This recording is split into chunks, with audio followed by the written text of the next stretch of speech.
एक बार की बात है, एक घने जंगल में विशाल बरगद का पेड़ था। उस पेड़ पर बहुत सारे तोते रहा करते थे। वे सभी हमेशा इधर उधर की बात करते रहते थे। उन्हीं में एक मिट्ठू नाम का तोता भी था। वह बहुत कम बोलता था और शांत रहना पसंद करता था। सब उसकी इस आदत का मजाक उड़ाया करते थे, लेकिन वह कभी भी किसी की बात का बुरा नहीं मानता था। एक दिन दो तोते आपस में बात कर रहे थे। पहला तोता बोला, मुझे एक बार बहुत अच्छा आम मिला था। मैंने पूरे दिन उसे बड़े चाव से खाया। इस पर दूसरे तोते ने जवाब दिया, मुझे भी एक दिन आम का फल मिला था। मैंने भी बड़े चाव से उसे खाया था। वहीं मिट्ठू तोता चुपचाप बैठा था। तब तोतों के मुखिया ने उसे देखते हुए कहा, अरे हम तोतों का तो काम ही होता है बात करना, तुम क्यों चुप रहते हो? मुखिया ने आगे कहा, तुम तो मुझे असली तोते लगते ही नहीं, तुम नकली तोते हो। इस पर सभी तोते उस नकली तोता कहकर बुलाने लगे, लेकिन मिट्ठू तोता फिर भी चुप था। यह सब चलता रहा। फिर एक दिन रात में मुखिया की बीवी का हार चोरी हो गया। मुखिया की बीवी रोती हुई आई और उसने पूरी बात बताई। मुखिया की बीवी ने कहा, किसी ने मेरा हार चोरी कर लिया है और वो हमारे ही झुंड में से एक है। यह सुनकर मुखिया ने तुरंत सभा बुलाई। सभी तोते तुरंत सभा के लिए इकट्ठा हो गए। मुखिया ने कहा, मेरी बीवी का हार चोरी हो गया है और मेरी बीवी ने उस चोर को भागते हुए भी देखा है।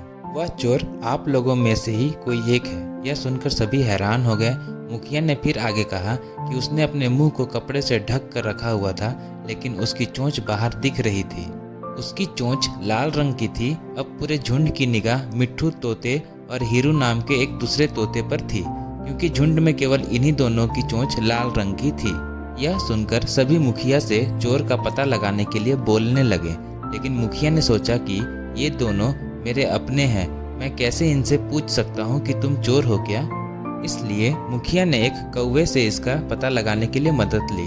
असली चोर का पता लगाने के लिए कौवे को बुलाया गया। कौवे ने लाल चोंच वाले हीरू और मिट्ठू तोते को सामने बुलाया। कौवे ने दोनों तोतों से पूछा कि तुम दोनों चोरी के समय कहाँ थे? इस पर हीरू तोता जोर जोर से बोलने लगा, मैं उस दिन बहुत थक गया था, इसलिए खाना खाकर मैं उस रात जल्दी सोने के लिए चला गया था। वहीं मिट्ठू तोते ने बहुत धीमी आवाज में जवाब दिया। उसने कहा, मैं उस रात सो रहा था। इस बात को सुनकर कौवे ने फिर पूछा, तुम दोनों अपनी बात साबित करने के लिए क्या कर सकते हो? इस पर हीरू तोता फिर बड़ी तेज आवाज में बोला, मैं उस रात सो रहा था। मेरे बारे में सब जानते हैं, ये चोरी मिट्ठू ने ही की होगी, इसलिए वह इतना शांत होकर खड़ा है। मिट्ठू तोता चुपचाप खड़ा हुआ था। सभा में मौजूद सभी तोते चुपचाप यह सब देख रहे थे। मिट्ठू तोता फिर धीमी आवाज में बोला, मैंने यह चोरी नहीं की है। इस बात को सुनकर कौवा मुस्कुराकर बोला कि चोर का पता लग गया है। मुखिया के साथ साथ सब लोग हैरानी से कौवे की ओर देखने लगे। कौवे ने बताया कि चोरी हीरू तोते ने की है।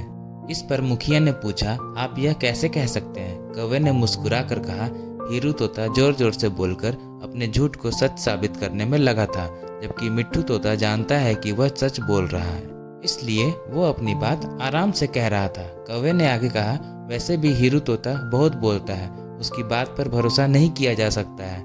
इसके बाद हीरू ने अपना जुर्म कबूल कर लिया और सभी से माफ़ी मांगी। यह सुनकर सभी तोते हीरू तोते को कड़ी सजा देने की बात कहने लगे, लेकिन मिट्ठू तोते ने कहा, मुखिया जी, हीरू तोते ने अपनी गलती मान ली है।